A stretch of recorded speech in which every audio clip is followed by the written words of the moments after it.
ரொம்ப சந்தோஷமா இருக்குது. விடுதலை பார்ட் 1 படம் வெளியில வந்து எப்படி மக்களுக்கு எல்லாத்துக்கும் பிடிச்சிச்சோ, உங்களுடைய வரவேற்புல இந்த படம் மிகப்பெரிய ஒரு வெற்றி படமா விடுதலை 1 அமைஞ்சிச்சு. சப்போர்ட் அந்த படத்துக்கு ரொம்ப பெருசாக இருந்துச்சு.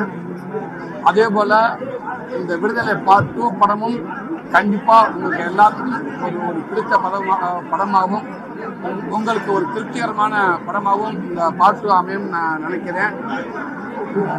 நம்ம வாழ்க்கைக்கு ரொம்ப நெருக்கமா, நேச்சருக்கு ரொம்ப உண்மையா இந்த படம் வந்திருக்குது. எல்லாருமே இந்த படத்தை உங்களால் கனெக்ட் பண்ணிக்கிற முடியும் அப்படின்னு நான் நம்புறேன்.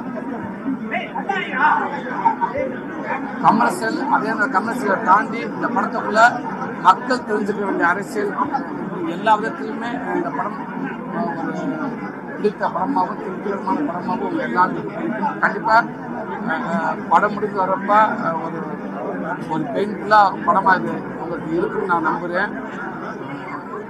கண்டிப்பா படத்தை பாருங்க. இல்லை, நான் திருச்சியில மாமன் படம் என்னோட அடுத்த படம் மாமன், அதோட ஷூட்டிங் கட்டுக்கு.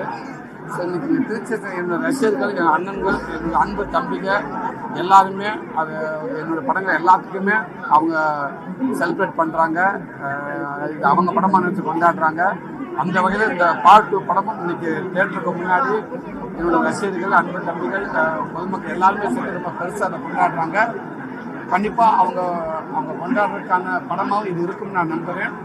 இந்த நேரத்தில் என் ரசிகர்கள், அன்பு தம்பி எல்லாருக்கும் நான் பெரிய நன்றி சொல்லிக்கிறேன்.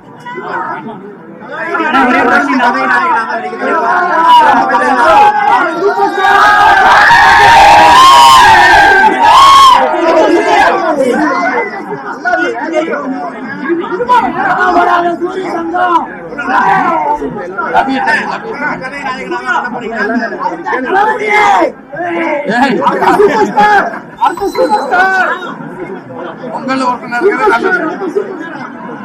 அது கண்டிப்பான கதை நாயனாக எல்லா படமும் வருது. கண்டிப்பாக கதை நாயனாக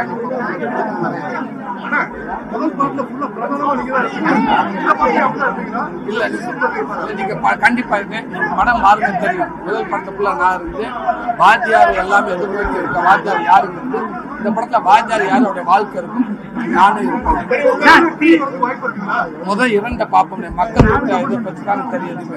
மக்களுடைய சப்போர்ட் பார்த்து இந்த படம் எல்லாருக்கும் மக்களுக்கு பிடிக்கட்டும். பார்ட் 3ன்றது இது வரைக்கும் அப்படி யாருமே கண்டிப்பா நல்ல கதை அமைச்சா கண்டிப்பா நான் ரெடின்னு ஹீரோவாவே கண்டிப்பா தம்பி சொல்லட்டேன். எனக்கு தம்பி தானே எப்பவுமே ஹீரோ. ஆனா எங்க திருச்சி மண்ணுக்கு வந்திருக்கீங்க, எங்க மக்களோட பாசத்தை பத்தி என்ன சொல்றீங்க? எப்பவுமே எல்லா விதத்திலுமே திருச்சி மக்கள் ரொம்ப ஒரு ஸ்பெஷலான ஒரு விதமாக தான் எப்பவுமே இருந்திருக்கு. அது எல்லா விதத்திலுமே சொல்றேன். எல்லா துறையிலும் சரி திருச்சி மக்கள் ஒரு தனித்துவம் அளிக்கிறாங்க. கண்டிப்பா இங்க வந்ததுல திருச்சி மக்களோட நம்ம இங்க உள்ள தேட்டர்ல சோனாமலா தேட்டர்ல படம் பார்க்க வந்ததுல எனக்கு மகிழ்ச்சி. கண்டிப்பா இப்ப நான் ஷூட்டிங் போகணும். நான் ஈவினிங் கண்டிப்பா வந்து படம் பார்க்குறேன். இது நல்லா இருக்கு. இதுவே போயிட்டு இருக்கோம். பார்ப்போம்.